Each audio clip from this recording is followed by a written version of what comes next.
In the Bhagavad Gita, Sri Krishna tells us, no, that's not what he's telling us. Sri Krishna tells us, in this yoga, there is only that one direction.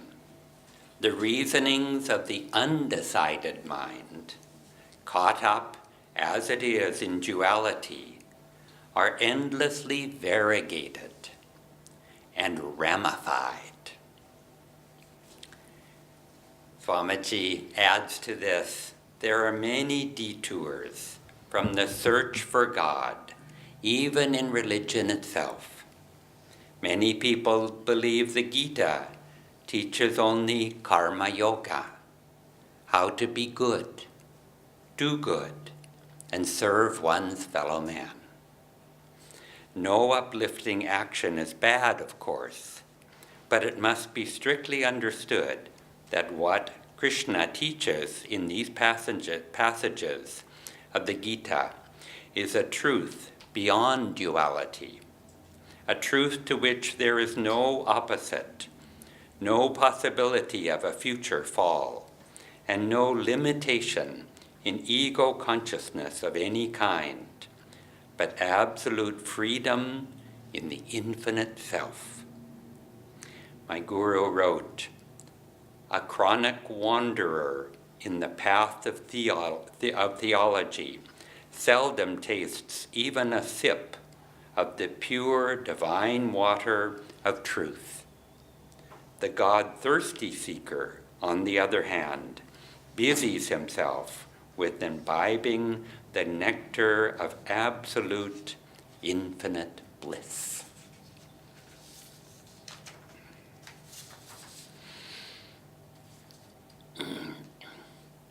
Krishna is telling us here in a very colorful way that by thinking alone, we can never arrive at understanding.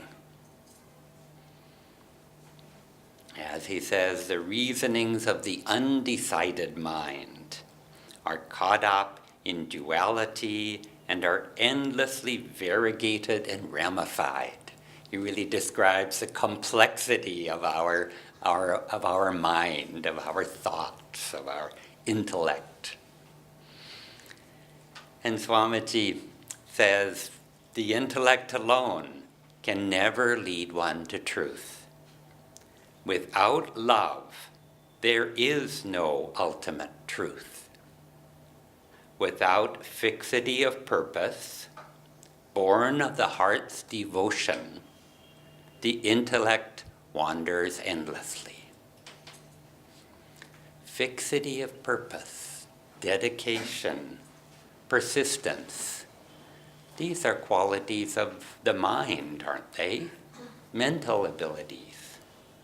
But Swamiji says, no, they're born out of devotion, out of enthusiasm, out of desire, the qualities of the heart. And the principle is that reason follows feeling. When we really want to do something, we can think of all those good reasons why we should do it. And when we don't want to do that thing, our reason serves us again, and we can think of all the good reasons why we don't have to do it. Isn't that how the mind works? And for true spiritual understanding, one trap for the intellect is a narrow, dogmatic theology that's present in all religions, is even present in yoga. Even the loftiest teachings of the Gita can be used for a narrow or sectarian purpose.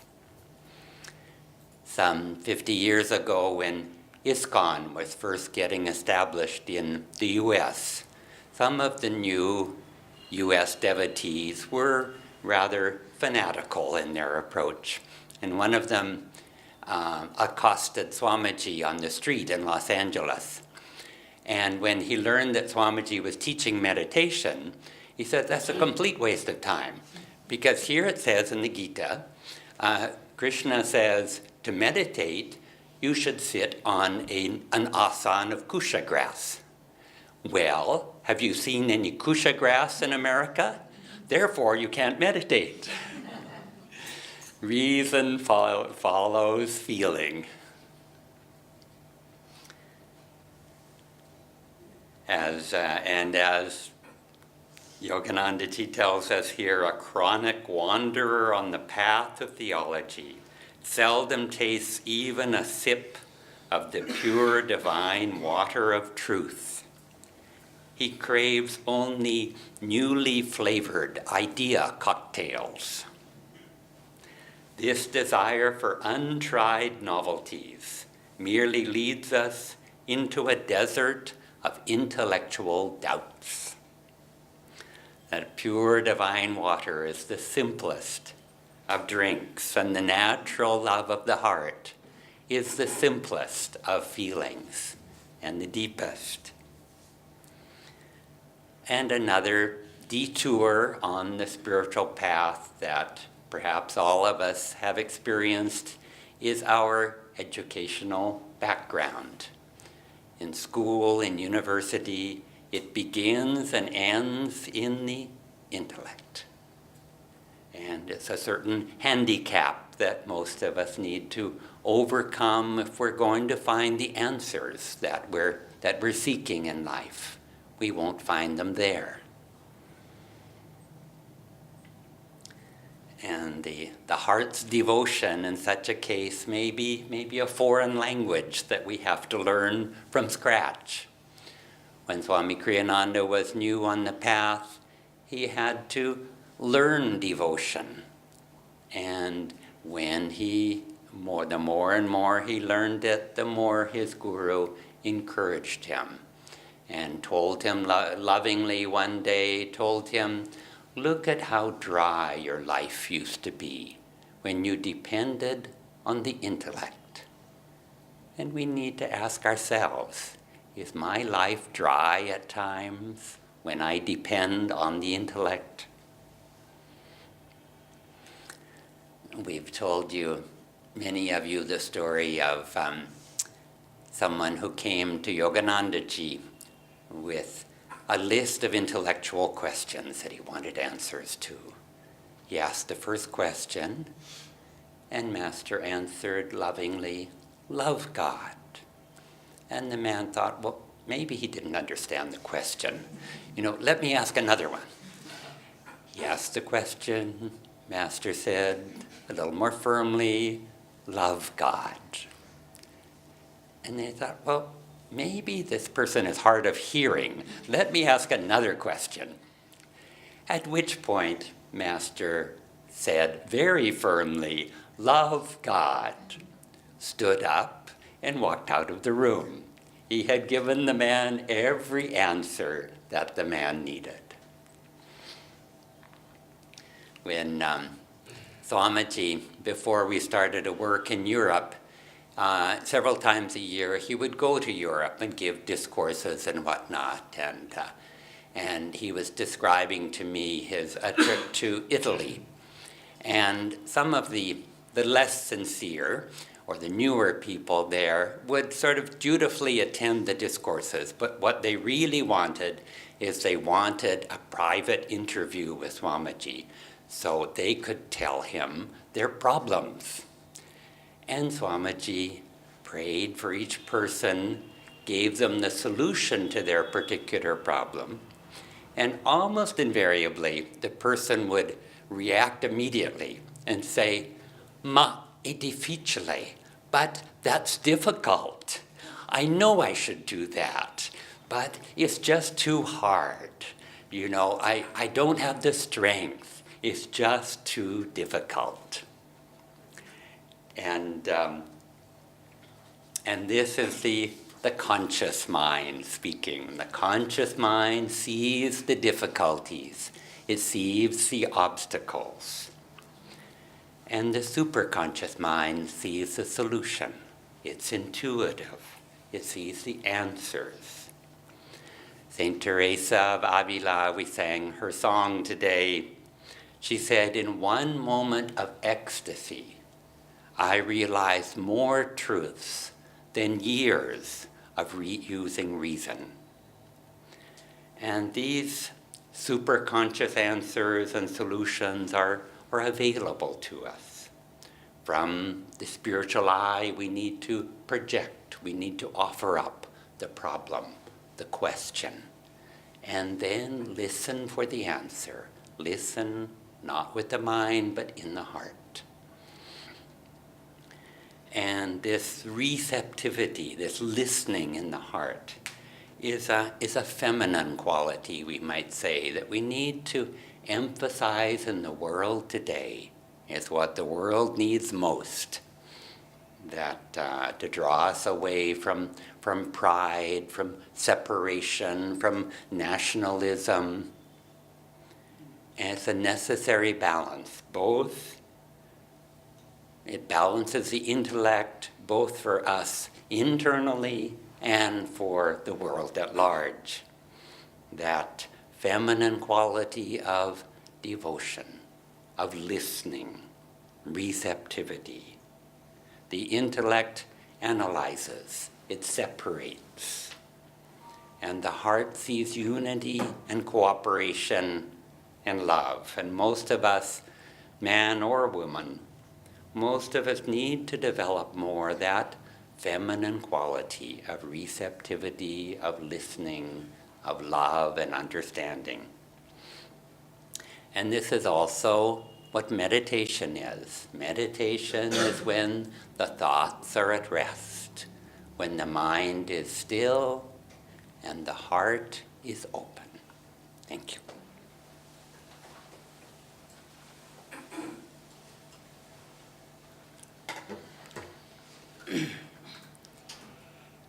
So many of the true world religions speak to inner perfection, that we all need to strive for inner perfection, that we need to try to achieve union with God. And of course, Christ and Krishna and all the great ones, the masters tell us, we must achieve this union with God. However, very few of the world religions show us how to do it, or tell us how to do it. Some feedback here. And, you know, in the religion that I grew up with, it was a very sincere religion. And we talked a lot about Christ. We sang a lot of hymns to Christ. But there was no inner communion at all. And, you know, Christ said, love the Lord with all thy heart, with all thy strength, with all thy mind, with all thy will. I'm sort of forgetting the quote. But, you know, how can we love the God unceasingly with all our heart if we're not taught how? And so when I was old enough to go searching for my own religion or my own spiritual path, I think I went to one of the most open-minded religions in America, and they had brought in some Eastern teachings of reincarnation, and also they talked a lot about meditation, but nobody was actually meditating. And so then when I finally found Ananda, I was getting older and older, when I finally found Ananda, you know, I found a group of souls and a teaching and a guru that could help support me just understand even what that meant, and could teach me meditation, how to commune with God. And even though I had a very restless mind and at that point was very, very worldly, you know, it helped nurture me along one step at a time to help me get to the place where I finally could calm my restless mind and become still. And it also gave me a place where I could be with spiritual friends, be with like-minded souls, gave me an opportunity to serve, to think of something bigger than myself. And, you know, and so many people there, I could see that instead of just talking about meditation, they were actually doing it, because in fact I saw them doing it, but also I could see that they themselves were having this experience of inner communion because they were kind and loving and serviceful and giving, and they were all these things that I had been wanting to become but not doing a very good job at it. And so, you know, and even wanting to have devotion to God or devotion to Guru, I was very intellectual. my mind was very restless, let's put it that way. I can't say I was an over-intellectual, but my mind was very active. And they taught me how to just do something bigger than yourself. Love these great souls that are teaching you. Naya Swami, Asha, Dhyana, Jaya, of course, Swami Kriyananda. So I could look up and say, I want to be like them. And that's something I could really relate to. Like being one with God seemed quite far away. But I want to be like them was something I could relate to, and I could move more and more towards that. And chanting and reading the books, Swami's books, Master's books, all these ways allowed me slowly to progress. But up until that point, even the other religious paths I was on, spiritual paths I was on, they talked about God. And remember that Krishna said, those who pray to the lesser gods will go to the lesser gods, and those who pray to me will come to me. Well, I think in those other spiritual paths, they were praying to the lesser gods because they were so much speaking about prosperity and strength and courage, and on the surface of things seemed very ideal, but they weren't going about it the right way. They were going from their egos. They were saying, you do this and you can become this, but it wasn't with God, and it wasn't putting God first with, the saying, seek ye first the kingdom of God, and all these things will be added unto you. So when we pray to Krishna, we go to him first, and then he will provide us everything that we need. But if we go about it the wrong way and say, when I have these other things together, then I'll be free to pray to Krishna, that day never comes. And so we have to know that how lucky we are to actually be on a path that puts first communion with God. I was so happy to see so many more people this morning at the fire ceremony at 9 a.m. and also for meditation. And I think it might be a result of these once-a-month silent retreats that we're having. And we start to feel how wonderful it is to meditate together at least an hour on Sunday morning and before the satsang begins. And this is something that if we are not feeling God's bliss, in peace, in feeling God's love, if we are not expanding in calmness, if we are not experiencing his light, if we are not feeling that intuitive guidance in our heart, then we are not trying hard enough. The path is self-effort and grace. We have to put out that self-effort. When Buddha came, he came because Karmakant had just priests. People would go to priests and they would say, here, you do it for me and I'll receive the blessing. And sometimes it's still that way. There's all these outward rituals and we expect that instantly we're going to be blessed and somehow we'll be changed. It's like the get-rich-quick schemes, of spirituality. And even getting Kriya Yoga in a weekend. How can we dive deep and open ourselves up to receive the power of the Guru and what he has to tell us in a weekend? The power may be given, but can we receive it? Can we receive it? It takes a lot of self-effort to still our minds and open our hearts and be completely open to receive that power. And so that's our job, that's our self-effort. And really, I have to put a plug in that if we are not feeling some grace in our meditation, we are not trying hard enough. It's either not long enough, or not still enough, or not deep enough. We can't arrive at true understanding of who we are, of who God is, and merge with him through the mind. We can only arrive through the heart, through recognition, Swami says. We can only receive intuition through recognition. What is that? Smriti. It's remembering who we are. How do we get to that place where we remember who we are? We have to be in contact with the soul. And so even though there's so many wonderful things about spiritual family, and we can, I tend to talk a lot and be social. I know on the surface that seems so much what it is like after Sunday satsang outside by prasad. But I do have my daily meditation where I have that touch. Every Saturday morning we have Kriya Bond meditation here. There's 10 or 15 people here. How many people have Kriya that are not coming? That Saturday morning meditation, we are all feeling some aspect of superconsciousness. You can ask the people who come. It is wonderful.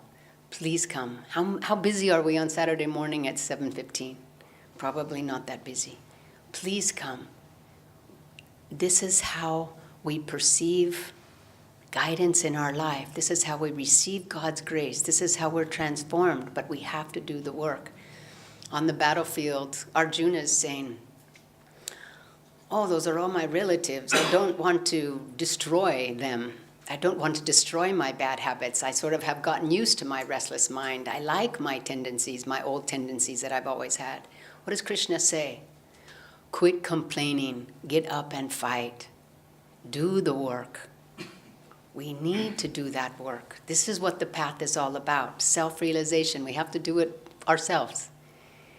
And so, but we have an incredible line of masters. We have so many teachings and books. We have Swamiji's blessings. We have all the support we need to be able to achieve that recognition of who we really are and that oneness with God in our souls, that bliss that all the masters promise us. Jesus said, don't look here and there. The kingdom of God is inside. That is where we're going to find it.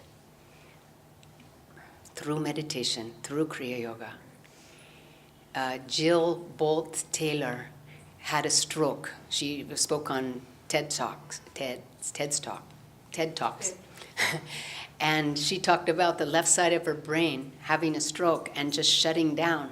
Her thoughts after her entire life, all she'd ever had was restless thoughts, and suddenly they started slowing down, and stopped. And she experienced such a grace that she had never received before, and such a euphoria because the mind had stopped. This is what we do in meditation. We connect with that still mind, expand it, connect with God, open our heart, and receive everything He has to give us. Krishna says, cling to me, and you will come to me. Fix your mind on me. Do not keep wandering. Do not let your mind be restless, but also, just what Keshava said, Master said, the newly flavored idea cocktails. Why do we want to search and search and search when we found our path? Why do we keep being restless and search around? Because we don't want to do the work. All we have to do is sit down, connect with God. That's what we need to do. Yes, it's hard. But the ego loves it when you want to keep moving around and checking everything out, because the intellect is stimulated and the ego is no longer threatened. That's right, just stay on the surface. You don't have to offer yourself completely and be absorbed in God, because then it will affect my power over you. But we keep thinking, oh, look at that, oh, look at that. Krishna has told us what we need to do. We need to meditate, we need to commune with Him.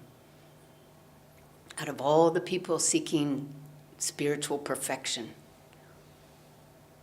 only one turns towards Krishna. And out of all of those who truly seek Him, find Him and perceive Him as He is, we need to do that effort. And through that effort, we will open our hearts, love Him more. Our devotion, our longing will bring Him to us. And with that open heart, we will receive everything we need in our lives. That grace, that intuition, that samadhi, that light, that love, everything we're seeking will be ours. So cling to the Guru's robes, cling to Krishna, and fix your mind on Him, and they will give us the bliss that they have to share with us. God bless you.